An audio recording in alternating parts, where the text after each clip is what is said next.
So hello guys, I welcome you all to the channel Accounting Champions. Champions वो सारे accounts के जो अभी अभी क्लास 11th या क्लास 12th में आए हैं और अकाउंट्स, बिजनेस स्टडीज, इकोनॉमिक्स जैसे सब्जेक्ट्स में अच्छा स्कोर करना चाहते हैं।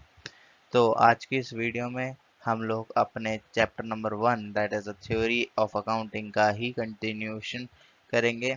तो इस वीडियो के अंदर मैं आपको अकाउंट्स की टर्म्स जो पिछली वीडियो के अंदर हमने थ्योरी पार्ट डिस्कस कर लिया था, तो इस वीडियो के अंदर हम अकाउंट्स की वो सारी टर्म्स डिस्कस करेंगे जो आपको एक्चुअल में क्वेश्चंस में देखने को मिलती हैं, जैसे एसेट्स, लायबिलिटीज, कैपिटल। तो उन सब चीज़ों के बारे में इस वीडियो के अंदर डिस्कस करेंगे। तो चलिए बिना टाइम वेस्ट करे बढ़ते हैं अपनी वीडियो की तरफ। तो आज की इस वीडियो का topic that is the basic accounting terms. Terms वो सारी जो बिजनेस में यूज होती हैं। तो अगर अभी तक चैनल को सब्सक्राइब नहीं करा तो सब्सक्राइब करके नोटिफिकेशन बेल का आइकन जरूर दबा देना और वीडियो को लाइक जरूर कर देना। चलिए बढ़ते हैं अपनी वीडियो की तरफ। सबसे पहले वीडियो के अंदर जो हमारा पहला टॉपिक रहने वाला है आज का, वो रहने वाला है एसेट्स। मतलब एसेट्स, लायबिलिटीज, कैपिटल, रेवेन्यू। इन सारे जो 5 मेन टॉपिक्स होते हैं that is assets, liabilities, capital, expenses and revenue. इन पांचों टॉपिक्स के बारे में इन डिटेल डिस्कशन करूंगा। तो सबसे पहले देखने एसेट्स क्या होता है।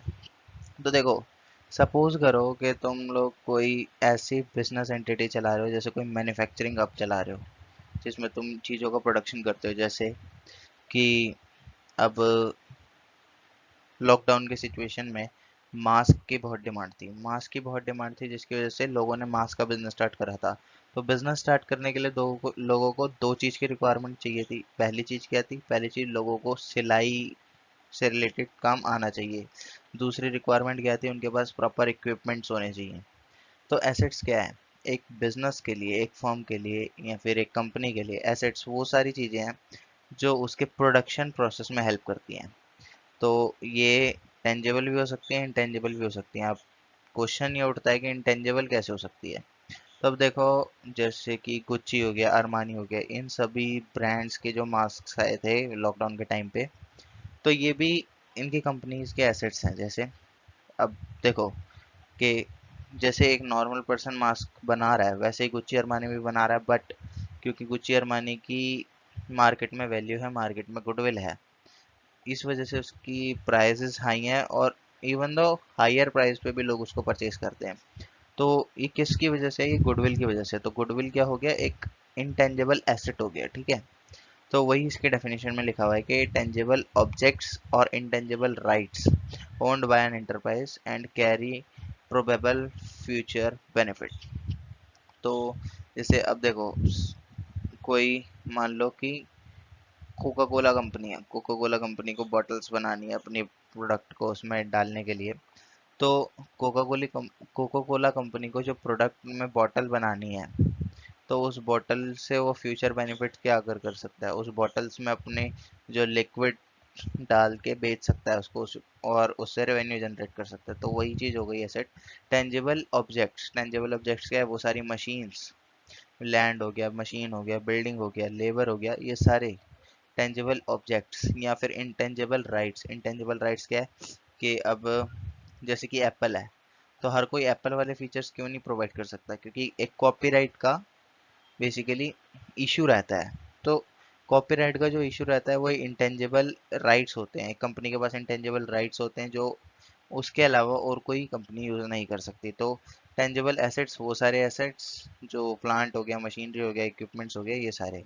और इंटेंजिबल राइट्स में वो राइट्स जो कंपनी के पास हैं और उसे कोई और यूज़ नहीं कर सकता, owned by an enterprise and carry probable future benefit, ठीक है।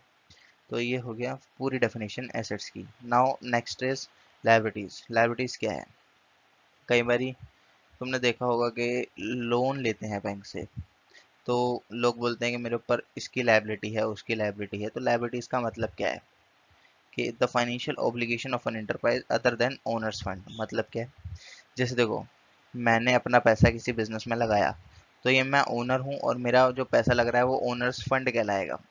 तो वो सारी फाइनेंशियल ऑब्लिगेशंस जो मेरे पैसे के अलावा मैंने मार्केट से लिए, जैसे मैंने किसी से लोन लेके अपने बिजनेस में लगाया, या फिर मैंने पहले बिजनेस स्टार्ट करा अपने पैसे से, और फिर बिजनेस के बिहाफ पे मैंने किसी से लोन लिया, तो बिजनेस के लिए वो लायबिलिटी हो गई, क्योंकि उसको एक ये लोन उस पर्सन को वापस रीपे करना पड़ेगा।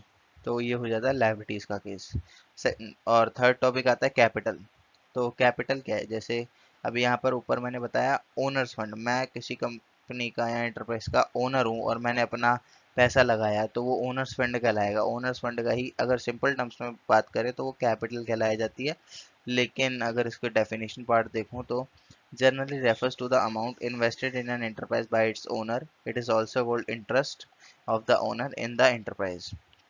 तो मतलब क्या है, कि मतलब ये है कि वो सारा अमाउंट जो एक ओनर अपने बिजनेस में लगा रहा है, जो बिजनेस के लिए फाइनेंशियल ऑब्लिगेशन नहीं है, ठीक है, वो सारा पैसा कैपिटल कहलाता है। ठीक है, नेक्स्ट आता है एक्सपेंसेस। एक्सपेंसेस देखो, अब जैसे कि एसेट्स में तुमने कोई बिजनेस स्टार्ट करना है, तुमने प्रोडक्शन का बिजनेस स्टार्ट करना है, तो जब तुमने प्रोडक्शन का बिजनेस स्टार्ट करना है तो तुम उसके लिए मशीन्स खरीदोगे, ठीक है, लेबर को पैसे दोगे, रेंट दोगे, सैलरी, इलेक्ट्रिसिटी, बहुत से खर्चे दोगे, स्टेशनरी के लिए पेमेंट करोगे। ये सारे क्या है, तुम्हारे खर्चे हैं। तो उन सभी खर्चों को एक्सपेंस के नजरिए से देखा जाता है बिजनेस में। A cost relating to the operations of an accounting period और to be revenue earn during the period. ठीक है, तो मतलब वो सारी कॉस्ट जो एक अकाउंटिंग ईयर में रेवेन्यू को अर्न करने के लिए इनकर होती है, वो सारी कॉस्ट एक्सपेंसेस कही जाती है। ठीक है, a cost relating to operations of an accounting period और to the revenue earn during that period. अब जैसे मैंने मशीन खरीदी, किस पर्पज से खरीदी, कि मैं उस मशीन से प्रोडक्ट बनाऊंगा, प्रोडक्ट मार्केट में सेल करूंगा। तो जो सेल होने के बाद जो मेरे को रेवेन्यू जनरेट होगा, उसके लिए जो मैं कॉस्ट इनकर कर रहा हूँ, वो मेरी एक्सपेंस होती है। ठीक है, ये बहुत ही सिंपल लैंग्वेज में मैंने आपको डिस्क्राइब करा। और उसके बाद आता है रेवेन्यू। रेवेन्यू क्या है, all the income earned bye an enterprise during the normal course of business. अब इसको दूसरी भाषा में समझा जाए तो वो जब मैंने खर्चे करे, जिन चीज़ों के लिए मैंने खर्चे करे, वो सारी चीज़ें मेरी रेवेन्यू कहलाएंगी। मतलब क्या है, जैसे मैंने प्लांट एंड मशीनरी अपने बिजनेस में लगाई ताकि मेरी सेल इंक्रीज हो जाए, तो ये प्लांट एंड मशीनरी का जो एक्सपेंस करा मैंने टू अर्न अ रेवेन्यू। तो रेवेन्यू क्या है, वो सारी इनकम जो एक साल में एक एंटरप्राइज, एक कंपनी अर्न करती है, वो सारी इनकम रेवेन्यू कहलाती है। ठीक है, तो उसके बाद तो नेक्स्ट हम लोग बात करेंगे टाइप्स ऑफ एसेट्स के बारे में। तो टाइप्स ऑफ एसेट्स में हमारे जो एसेट्स होते हैं वो दो तरीके के होते हैं। That is first is long term asset and second is short term asset. तो लॉन्ग टर्म जो एसेट्स होते हैं उसको हम नॉन करंट एसेट्स भी कहते हैं, और जो शॉर्ट टर्म एसेट्स होते हैं उनको हम करंट एसेट्स भी कहते हैं। ठीक है, तो इन दोनों को क्लासीफाई करने के बाद एसेट्स की और दो कैटेगरीज आती हैं, दैट इज टेंजेबल एसेट्स और intangible assets. Tangible assets which can be touch और फिजिकली एग्जिस्ट करते हैं, जो एसेट्स वो टेंजिबल हो जाते हैं, और जो फिजिकली एग्जिस्ट नहीं करते वो इंटेंजिबल एसेट्स हो जाते हैं। ठीक है, तो पहले हम लोग बात कर लेते हैं लॉन्ग टर्म एसेट्स के बारे में। तो लॉन्ग टर्म एसेट्स क्या है, those assets which are used in a further production is called long term assets. तो देखो, सबसे पहली चीज, अब क्योंकि मैं पूरा लॉकडाउन से रिलेटेड एग्जांपल ले रहा हूँ, तो स्टार्टिंग से लॉकडाउन से रिलेटेड एग्जांपल लिया, तो मैं इसमें भी लॉकडाउन वाला ही एग्जांपल कैरी ऑन करूंगा। तो देखो, अब कोई ऐसा पर्सन है जो लॉकडाउन में मास्क का बिजनेस स्टार्ट कर रहा है, ठीक है, तो मास्क का बिजनेस स्टार्ट करने के लिए उसने जो मशीन सेटअप करी जिसमें वो मास्क को बनाएगा, मास्क की सिलाई करेगा एक्चुअली। तो जब मास्क की सिलाई करेगा तो वो जो मशीन है वो क्या है, वो फर्दर प्रोडक्शन में हेल्प कर रही है ना उसकी। उससे वो सिर्फ एक मास्क नहीं बना सकता, उससे वो हजारों मास्क बना सकता है। ठीक है, तो जो चीज़ फर्दर प्रोडक्शन में हेल्प करे। अब और कोई एग्जांपल देखो तो किसी क्लोथिंग ब्रांड का देख लो। क्लोथिंग ब्रांड में जो मशीन्स होती हैं, बड़ी बड़ी मशीन्स, वो बड़ी बड़ी मशीन्स क्या करती हैं, वो कॉटन से कपड़ा बनाती है, कॉटन से कपड़ा बनाने में हेल्प करती है, और फिर कपड़े से वो प्रोडक्ट बनता है, जैसे शर्ट्स हो गई, टी शर्ट्स हो गई, लोअर्स हो गए, जीन्स हो गई। ये सारी चीज़ें बनाने में हेल्प करता है। तो ये जो मशीन है जो कॉटन से क्लॉथ बना रही, जो कॉटन से सिर्फ कपड़ा बना रही, क्लॉथ नहीं बनाती वो, तो वो क्या हो गई, वो फर्दर प्रोडक्शन में हेल्प कर रही है, तो इसलिए वो लॉन्ग टर्म एसेट्स हो गए। ठीक है, उसके बाद आ जाते हैं शॉर्ट टर्म एसेट्स। तो देखो, those assets which are not used in further production and directly sold to the customer is called short term assets. अब देखो, अब जो बंदा लॉकडाउन के टाइम पे मास्क बना रहा है, उसने मशीन से मास्क तो बनाए, वो तो ठीक है, लेकिन जिस कपड़े से मास्क बनाए, अब मान लो कि 4 मीटर कपड़ा है, उससे उसमें 4 से 5 मास्क बना सकता है, मान लो 5 मास्क बना सकता है वो, ठीक है। तो 5 मास्क बनाने के बाद वो क्या उन उसी कपड़े को दोबारा से और 5 मास्क बनाने में यूज कर सकता है? ऑब्वियसली आंसर नहीं होगा। तो जब कोई चीज जो फर्दर प्रोडक्शन में हेल्प नहीं करती और जो सीधा कस्टमर को सोल्ड हो जाती है, वो सारी चीजें हमारी कहलाती हैं कौन सी? Short term assets. Short term assets का बेस्ट एग्जांपल होता है रॉ मटेरियल। किसी भी कंपनी का रॉ मटेरियल जो होता है वो शॉर्ट टर्म एसेट्स हो जाता है, ठीक है।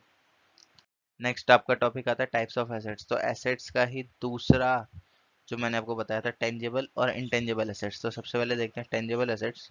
तो all those assets which a human being can touch और which occupy any kind of physical space is called tangible assets, ठीक है। तो वो सारी चीजें जो कोई फिजिकल स्पेस एक्वायर करती हैं, या फिर वो सारी चीजें जो एक ह्यूमन जो टच कर सकता है, फील कर सकता है उन सब चीज़ों को, वो सारे एसेट्स टेंजिबल हो गए। जैसे मशीन हो गया, बिल्डिंग हो गया, बिल्डिंग को टच कर सकते हो, मशीन को टच कर सकते हो, इक्विपमेंट्स को टच कर सकते हो, ये सारी चीज़ें टेंजिबल एसेट्स का एग्जांपल हो गई। नेक्स्ट आता है इंटेंजिबल एसेट्स। तो इंटेंजिबल एसेट्स कौन सा होता है? All those assets which a human being can not touch और does not occupy any kind of physical space is called intangible assets, ठीक है। तो जैसे गुडविल का मैंने तुम्हें एग्जांपल दिया था, तो देखो सबसे पहले तो मैं एक गुडविल तुम्हें समझा दूं कि गुडविल होती क्या है, क्योंकि गुडविल एक ऐसा टॉपिक है जो आगे तुम्हारे को और हेल्प करेगा, ठीक है। किसी भी कंपनी में देखो, जैसे हल्दीराम हो गया, एक ब्रांड है, ठीक है। जैसे तुम्हारे लोकल एरिया में कोई ना कोई तो ऐसी शॉप जरूर होगी जो जिससे हर कोई पर्सन कुछ ना कुछ सामान लेना पसंद करता है, ठीक है। जैसे कोई मिठाई की शॉप हो गई, या कोई क्लॉथ शॉप हो गई, या तुम मॉल में चले जाओ तो मॉल में बहुत सी शॉप्स ऐसी होती हैं जो लो रेट पे चीज़ें बेचती हैं, बट बहुत सी शॉप्स ऐसी भी होती हैं, जैसे गुच्ची हो गया, अरमानी हो गया, ज़ारा हो गया, इनके प्रोडक्ट्स की प्राइसिंग बहुत ज़्यादा हाई होती है, ठीक है। तो ये हाई क्यों होती है? क्योंकि देखो, जो भी कंपनी है, जो भी एंटरप्राइज है, वो अगर मार्केट में एग्जिस्ट कर रही है बहुत पुराने टाइम से, या फिर उसका कुछ ऐसा प्रोडक्ट है जिसकी डिमांड बहुत ज़्यादा है, तो वो क्या करती है? वो अपने प्राइजेस को हाई कर देती है, या फिर कुछ ऐसी चीज़ करती है जो उसको नॉर्मल प्रोडक्ट से अलग बना दे, ठीक है। जब किसी भी कंपनी के पास कोई ऐसी एडवांटेज आ जाए कि उसको बिना कुछ करे भी एक प्रॉपर टाइम तक, बिना कुछ करे मतलब सिर्फ प्रोडक्शन प्रोडक्शन करके सेल करने में उसको एक अच्छा खासा प्रॉफिट मिल जाए, वो चीज़ हमारी गुडविल कहलाती है, ठीक है। तो आई होप कि समझ पा रहे होगे कि गुडविल क्या है। Goodwill is an amount which a firm can earn without making any extra efforts in the course of business, ठीक है। तो ये हो गया गुडविल का केस, ठीक है। उसके बाद नेक्स्ट आता है टाइप्स ऑफ लाइबिलिटीज। तो जैसा कि मैंने पहले बताया था कि जब एक कंपनी में ओनर के फंड के अलावा जब एक कंपनी या एंटरप्राइज किसी और पर्सन से लोन लेती है, तो उसको रीपे करने की जो उसके ऊपर ओब्लिगेशंस होती हैं, वो सारी चीज़ें लाइबिलिटीज कहलाई जाती हैं। तो लाइबिलिटीज भी दो तरीके की होती हैं, जिसमें पहली आती है करंट और दूसरी आती है नॉन करंट लाइबिलिटीज। तो करंट लाइबिलिटीज क्या है? All those liabilities which are arise and set off within a 1 year is called a current liabilities। मतलब क्या है? देखो, अब जैसे तुम्हारे स्कूल में तुम्हारे स्कूल में काफ़ी बारी ऐसा होता है कि कोई ऐसी चीज़ आ गई, या काफ़ी बारी कोई ऐसी बुकलेट होती है जो हर बच्चे को खरीदनी होती है। तो काफ़ी बारी काफ़ी बच्चों के पास जो है एट दैट टाइम, क्योंकि वो पहले पैसे लाना भूल गए होंगे या वट एवर द रीज़न, उनके पास पैसे नहीं होते, तो वो दूसरे बच्चे से या फिर किसी टीचर के थ्रू अपनी पेमेंट करते हैं और वो बुकलेट परचेज कर लेते हैं, ठीक है। तो उसके बाद वो नेक्स्ट डे या फिर जब भी, मतलब विद इन 1-2 डेज, वो वो वापस पेमेंट उस पर्सन को कर देते हैं, चाहे वो टीचर हो या फ्रेंड हो, उनको पेमेंट वापस कर देते हैं जो उन्होंने उसके लिए बुकलेट खरीदी थी। तो ये क्या चीज़ है? अगर यही चीज़, सेम चीज़ एक बिजनेस ऑर्गेनाइजेशन में अपनाई जाए तो इसे क्या कहेंगे, करंट लायबिलिटीज। मतलब क्या है, अब देखो रॉ मटेरियल मैंने परचेज करा, रॉ मटेरियल परचेज करा मैंने, मास्क के बिजनेस के लिए रॉ मटेरियल परचेज करा मैंने, बहुत सारा कपड़ा परचेज कर लिया। मैंने उसे बोला कि जो मेरा सेलर है, मैंने उसे बोला कि जो मेरे को पेमेंट मिलेगी मेरे मास्क को सेल करने के बाद, उसके बाद मैं तुझे पेमेंट करूँगा। तो जैसे मान लो कि मैंने आज परचेज करा रॉ मटेरियल, उससे मैंने मास्क बनाए, 3 महीने बाद मेरे पूरे मास्क बिक गए। तो जब 3 महीने बाद मेरे पूरे मास्क बिक गए तो मैं 3 महीने बाद उस सेलर को पेमेंट कर दूंगा। तो ये जो पूरी सिचुएशन है, ये पूरी सिचुएशन डिपेंड्स है करंट लायबिलिटीज पे। तो जो पर्सन मास्क बना रहा है उसके लिए करंट लायबिलिटी है कि वो अपने सेलर को, जिससे उसने माल परचेज करा है, उससे उसको पेमेंट करे, ठीक है। तो ये उसकी करंट लायबिलिटीज है। तो all those liabilities which are arises and set off within a 1 year is called current liabilities, ठीक है। तो अब यहाँ पर जो सबसे बड़ी फोकस करने वाली चीज़ है, यहाँ पर जो बिजनेस में टाइम ड्यूरेशन थी वो थी 3 महीने, ठीक है। जो स्कूल वाली टाइम ड्यूरेशन थी वो 1 दिन 2 दिन मैक्सिमम 3 दिन, ठीक है। तो ये जो दोनों ही ड्यूरेशंस हैं, ये क्या है, एक पूरे ऑपरेटिंग साइकिल्स या फिर एक पूरे फाइनेंशियल ईयर से छोटी है ना।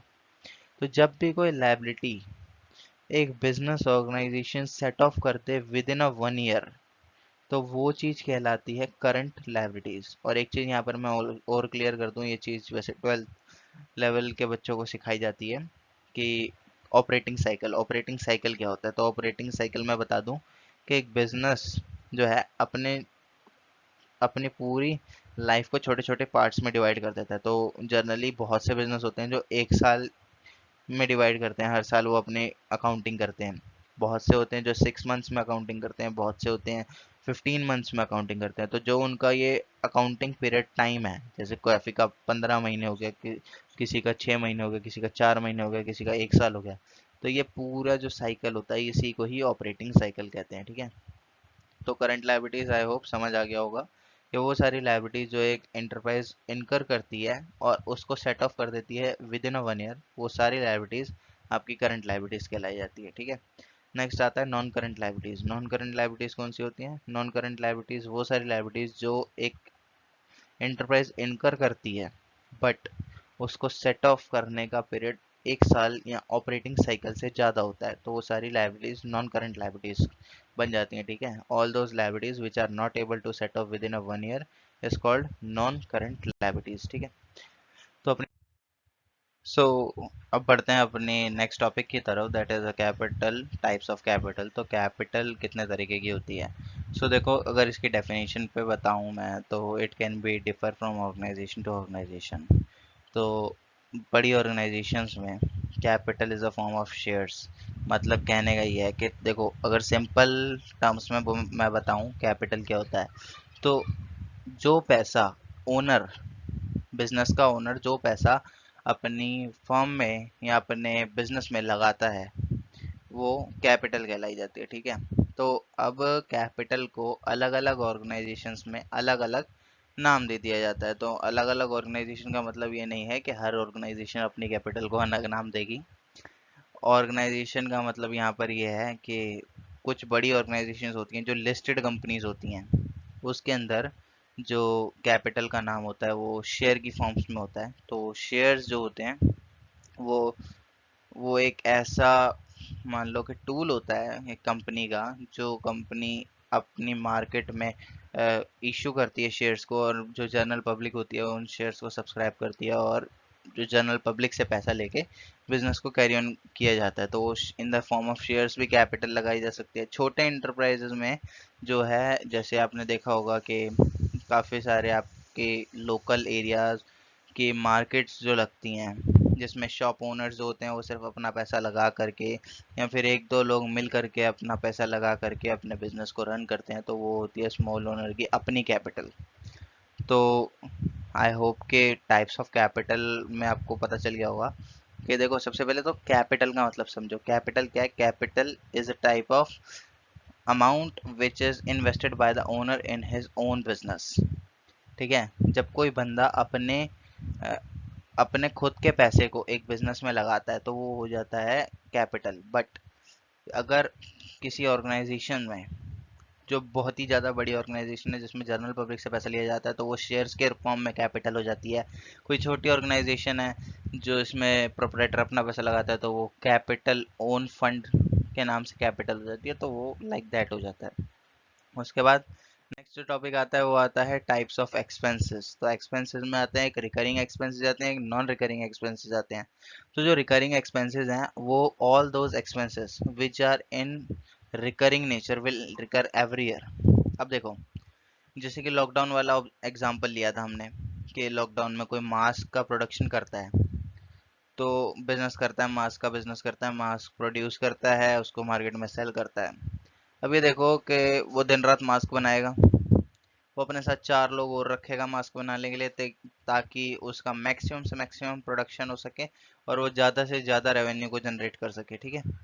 तो जब वो ज़्यादा लोगों को लगाएगा, ज़्यादा टाइम तक काम करेगा, तो ज़्यादा टाइम तक काम करेगा। देखो, मैं और किसी चीज़ को नहीं बोलता, मैं तुम्हें सिंपल सी एक बात बताता हूँ कि अब मान लो कि रात को वो काम कर रहा है, ठीक है, रात को वो लाइट्स जलाएगा, इलेक्ट्रिसिटी यूज़ करेगा, वाटर यूज़ करेगा, ठीक है, वो मार्क करेगा किसी चीज़ से तो मार्क के लिए स्टेशनरी आइटम्स यूज़ करेगा, ठीक है, जो एक्स्ट्रा उसने लेबर रखी है प्रोडक्शन के लिए उसको सैलरी पे करेगा, ठीक है, जिस जहाँ पर वो प्रोडक्शन कर रहा है उसका रेंट पे करेगा, ठीक है। तो ये सारी चीज़ें अब वो हर साल करेगा। मतलब अगर मास्क का बिजनेस उसका चल गया इस साल तो ठीक है, लेकिन जब मास्क की डिमांड खत्म हो जाएगी तो उस बिजनेस को बंद करने की बजाय वो हो सकता है किसी और क्लोथिंग में स्टार्ट कर दे, हो सकता है किसी और बिजनेस में स्टार्ट कर दे, तो वो यही सारी चीज़ें कंटिन्यू रखेगा। कंटिन्यू रखने का मतलब यहाँ पर हो गया कि वो लेबर भी एक्स्ट्रा रखेगा, वो रेंट भी देगा, वो सैलरीज भी देगा, वो इलेक्ट्रिसिटी चार्जेस भी देगा। तो ये सारे खर्चे हर साल होते रहते हैं, कंटिन्यूस बेसिस पे होंगे। तो ये जब ये सारे खर्चे कंटिन्यूस बेसिस पे एक साल के अंदर अंदर हो जाते हैं तो इन सारे खर्चों को एक नाम दे दिया जाता है, दैट इज रिकरिंग एक्सपेंसेस, ठीक है। तो रिकरिंग एक्सपेंसेस का सिंपल टर्म्स में मतलब समझ लो। तो recurring expenses all those expenses which are recur every year, मतलब जो हर साल रिकर होते ही होते हैं। अब आते हैं नॉन रिकरिंग एक्सपेंसेस में। अब मान लो जो उसने मशीनरी खरीदी थी ना जिसमें वो प्रोडक्शन करेगा मास्क का, जो बिजनेस ओनर है, लेट सपोज के मिस्टर एक्स बिजनेस ओनर है जो मास्क का प्रोडक्शन कर रहा था, तो जब उसने वो सिलाई मशीन खरीदी होगी या फिर कोई भी ऐसी मशीन खरीदी होगी जो प्रोडक्शन के लिए यूज़ होती है, मास्क के प्रोडक्शन के लिए यूज़ होती है, तो उसने एक बार उसमें पैसा लगा दिया, उसने एक बारी मशीन खरीद ली। अब क्या वो हर साल नई मशीन खरीद के उस पर अपने प्रोडक्शन प्रोसेस को रन करेगा? The answer is no. एक बार उसने मशीन लगा दी, अब जब तक वो मशीन चलेगी उसको चलाएगा, उसके बाद उस मशीन को बेच के नई मशीन ले लेगा। तो ये हो जाता है कि उसने फिक्स्ड अमाउंट ऑफ कैपिटल एक बार ही लगाया, उसके बाद नहीं लगाना, ठीक है। तो जो यही खर्चा है जो एक ही बारी होता है वही होता है नॉन रिकरिंग एक्सपेंसेस। अब मान लो कि वो रेंट देता है, रेंट हर साल देता है, अब उसने क्या कर, हर महीने देता है, हर साल देता है। अब उसने क्या करा, उसने सोचा कि मेरे को रेंट की कॉस्ट आती है, इससे बेटर है कि मैं अपनी खुद की एक बिल्डिंग बना लूँ, बिल्डिंग में ही अपना प्रोडक्शन करूँ, सब कुछ वहीं करूँ। तो अब क्या करेगा वो, रेंट एक बार ही उसने खर्चा कर दिया ना, एक बार ही अगर उसने अपना वो खर्चा कर दिया जिससे वो बिल्डिंग फुल्ली उसकी ऑक्यूपाइड हो गई, मतलब बिल्डिंग का ओनर वो बन गया। तो जब वो बिल्डिंग का ओनर बन गया तो वो हर हर महीने हर साल रेंट का खर्चा नहीं करेगा ना, तो वो एक बार ही लगाया हुआ बिल्डिंग का खर्चा ही नॉन रिकरिंग एक्सपेंसेस में आ जाता है, ठीक है। नेक्स्ट टॉपिक देखते हैं। नेक्स्ट टॉपिक है टाइप्स ऑफ रेवेन्यूज। रेवेन्यू कितने तरीके के होते हैं? अब देखो, जैसे एक्सपेंसेस दो तरीके के थे, रेवेन्यू भी दो ही तरीके के होंगे, क्योंकि अब देखो ये जो चीज़ें हैं ये रिलेटेड हैं। रिलेटेड कैसे हैं कि एक्सपेंसेस क्या है, expenses is the cost incurred to earn revenue. Revenue को अर्न करने के लिए जो कॉस्ट इनकर करी जाती है वो रेवेन्यू कहलाती है। तो रेवेन्यू जो है वो भी दो तरीके के हैं, क्योंकि एक्सपेंसेस, देखो सिंपल टर्म्स से मैं बात समझो कि अगर मैं कोई रिकरिंग खर्चा कर रहा हूँ तो उससे मेरे को रिकरिंग और नॉन रिकरिंग दोनों तरीके के मेरे को रेवेन्यू मिल सकते हैं। मैं नॉन रिकरिंग कोई खर्चा कर रहा हूँ जिससे मेरे को रिकरिंग रेवेन्यू मिलेगा ही मिलेगा, ये बात की श्योरिटी होनी चाहिए। तो नेक्स्ट टॉपिक आ जाता है types of revenue. Types of revenue में रिकरिंग होता है। रिकरिंग में कौन कौन से होते हैं? All those revenues which are earned every year is called revenues recurring like ordinary sales। अब देखो,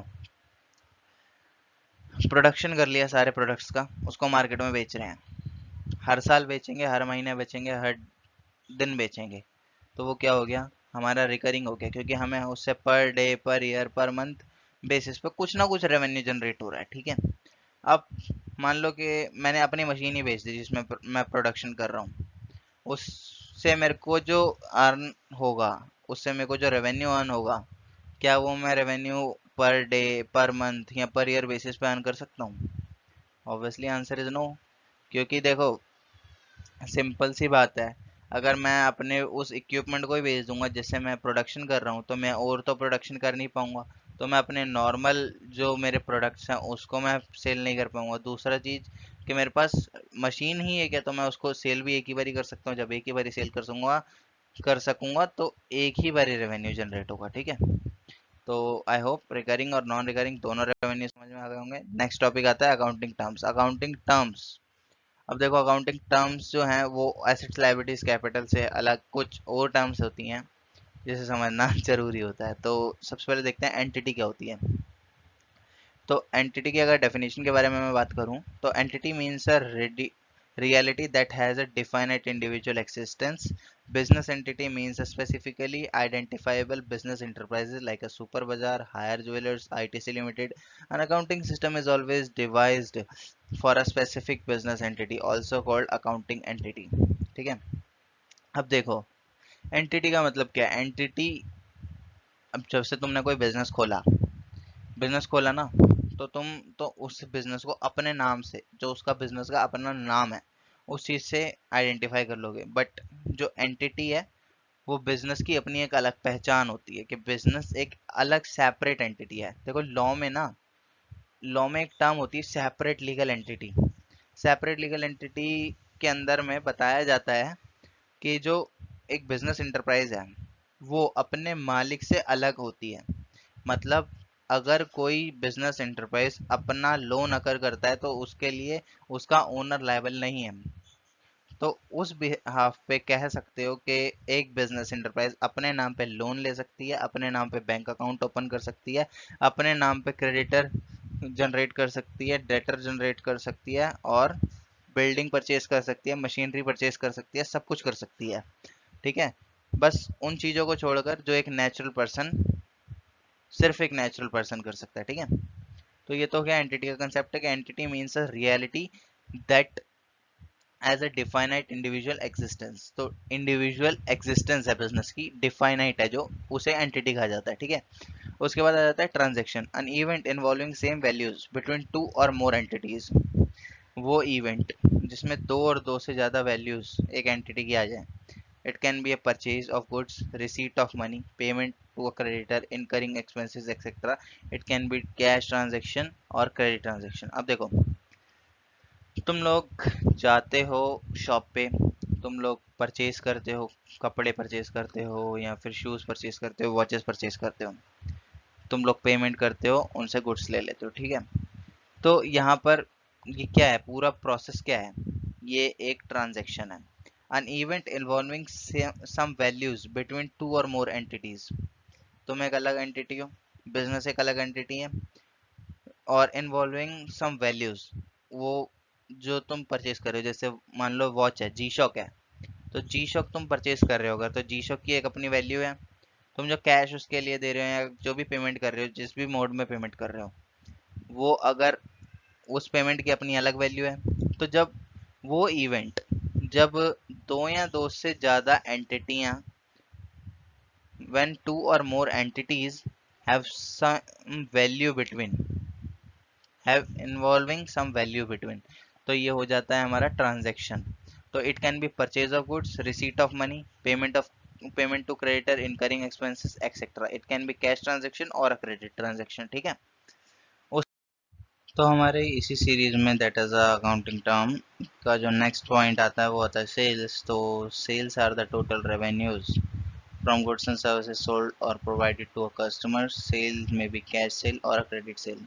देखो हर किसी को पता ही होगा सेल्स का मतलब वैसे तो, but for the more clarification मैं आपको सेल्स का और मतलब इजीली समझा दूं कि जो हमने बिजनेस स्टार्ट करा था in the period of lockdown, जो हम स्टार्टिंग से एग्जांपल में लेते हुए आ रहे हैं, तो उस बिजनेसमैन का अल्टीमेटली टारगेट क्या था?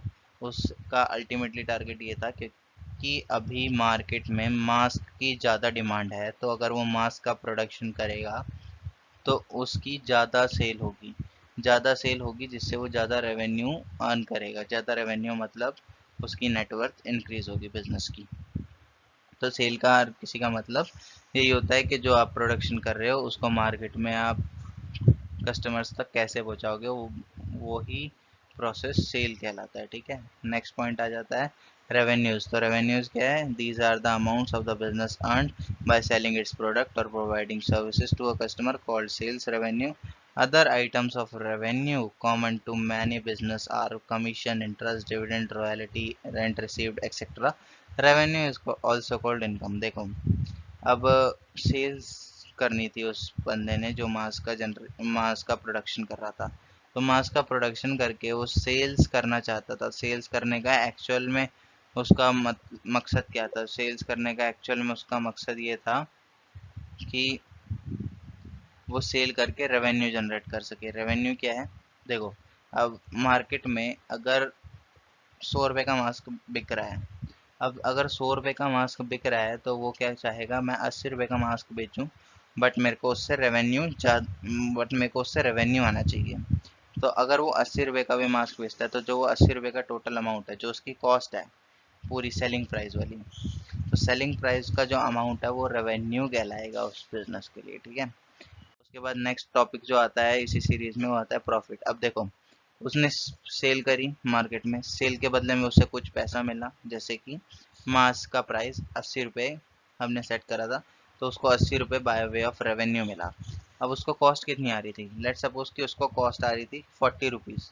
अगर 40 रुपीज़ पर मास्क की उसको कॉस्ट आ रही थी, उसने 80 रुपीज़ पर मास्क उसको सेल करा, तो उसको 40 रुपीज़ रिसीव हुए बाय वे ऑफ प्रॉफिट। तो उसका 40 रुपीज़ क्या हो गया? प्रॉफिट। तो the excess of revenue of a period over its related expenses during a accounting year is a profit. Profit increase the investment of the owner. अब देखो, उसने जो लगाया था पैसा, उस पैसे में की एवरेज कॉस्ट उसको एक मास्क पे 40 रुपये पड़ रही थी।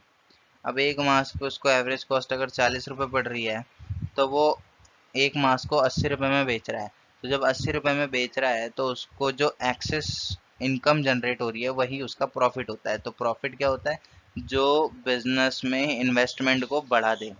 अब एक मास्क सेल करा उसने, मान लो, तो उसको 40 रुपये का रेवेन्यू जनरेट हुआ, तो उसकी कैपिटल में वो 40 रुपये ऐड हो जाएंगे। ठीक है, तो ये आगे जब न्यूमेरिकल क्वेश्चंस करोगे तो उसमें ये टॉपिक आता है, दैट इज फाइनेंशियल अकाउंट्स में आता है। ठीक है, तो नेक्स्ट आता है gain. A profit that arises from a event or a transaction which are incidental to business, such as sale of a fixed asset, winning a court case, appreciate in the value of asset। अब देखो, मान लो कि तुम्हारे ऊपर किसी company ने case कर दिया, मतलब तुम्हारे ऊपर मतलब किसी बिजनेस एंटिटी पे। बिजनेस एंटिटी जैसे फिलहाल ही में, जैसे कि आप लोगों को पता होगा कि कोई भी बिजनेस एंटिटी किसी और बिजनेस एंटिटी को पब्लिकली जो है आप उसकी डिसएडवांटेजेस को नहीं शो कर सकते। जैसे कि अभी फिलहाल में ही एक ऐड आई थी जिसमें वो टॉयलेट क्लीनर में एक कंपनी ने दूसरी कंपनी के प्रोडक्ट को खराब बता के अपने प्रोडक्ट को अच्छा बताया था। तो इस केस में क्या होगा? जिस कंपनी के प्रोडक्ट को खराब बताया गया है वो कंपनी केस कर सकती है उस कंपनी पे जिसने अपना प्रोडक्ट अच्छा बताया है, और उस केस में अगर तो विक्टिम पार्टी जीत जाती है तो उसको कंपनसेशन मिलता है। तो वही कंपनसेशन क्या होता है? गेन। तो गेन का सिंपल टर्म्स में मतलब वो सारा पैसा जो अनएक्सपेक्टेड था रिसीव होना, बट वो रिसीव हो गया, तो वो गेन कहलाएगा। ठीक है, नेक्स्ट टॉपिक जो आता है वो आता है loss. The excess of expense of a period over its related revenue is its terms as loss. It decrease the owner's equity. It is also refers to a money or money's worth, ठीक है, without receiving any benefit in return, ठीक है. Cash or goods lost by fire, accident, etc. It is also include loss on sale of fixed assets. देखो, अब जो mask का example था, जैसे पिछले साल मास्क की बहुत डिमांड थी, इस साल मास्क की डिमांड रिलेटिवली कम हो गई, जिसकी वजह से जो हमारा एग्जांपल था बिजनेस, जो हमने मास्क का बिजनेस सेट करा था, उस एग्जांपल में हमने बहुत सारे मास्क का प्रोडक्शन कर लिया था. तो जैसे कि अगर हमने बहुत सारे मास्क का प्रोडक्शन कर लिया तो उस मास्क को सेल करना ही पड़ेगा अब हमें. तो अगर हम उस मास्क को सेल करेंगे मार्केट में, तो अब हमें हर हाल में उस मास्क के स्टॉक को क्लियर करना पड़ेगा. तो क्लियर करने के लिए हम अपनी कॉस्ट को रिकवर कर सकते हैं, उससे एक्सेस पे बेच सकते हैं या उससे कम पे बेच सकते हैं. हमारे पास तीन ही ऑप्शन है. तीन ही ऑप्शन में से कॉस्ट पे को रिकवर करने वाला ऑप्शन जो है वो हम नहीं कर सकते, क्योंकि मास्क की डिमांड ही कम हो गई है. तो अगर हम 40 रुपए का मास्क 40 रुपए में बेच भी दें तो भी हमें उससे उतनी सेल नहीं मिलेगी जितना हमारा स्टॉक है, ठीक है. तो हम क्या करते हैं, हमने 20 रुपए का मास्क ऑफर में डाल दिया, 20 रुपए का मास्क ऑफर में डाल दिया, जिसकी वजह से हमारी सेल बढ़ी और हमारा स्टॉक क्लियर हो गया. तो जो ये 20 रुपए पर मास्क हमें लॉस हुआ है, इसी को ही लॉस कहते हैं, ठीक है. जो 20 रुपए हमने कम रेट पे मार्केट में अपने मास्क को बेचा है, तो जो 20 रुपए की कॉस्ट हमने अपनी तरफ से इनकर करी है, उसी को ही लॉस कहते हैं. और इसकी वजह से जो इक्विटी होती है, ओनर का पैसा होता है, वो ऑटोमेटिकली कम हो जाता है. जैसे कि प्रॉफिट के केस में कैपिटल में प्रॉफिट ऐड हो जाता है, जैसे प्रॉफिट के केस में हमने देखा था 40 रुपए ऐड हो गए थे, वैसे ही लॉस के केस में 20 रुपए लेस हो जाएंगे, ठीक है. तो ये केस होता है लॉस का. उसके बाद नेक्स्ट जो टॉपिक आता है वो आता है इसी चीज के अंदर क्रेडिटर.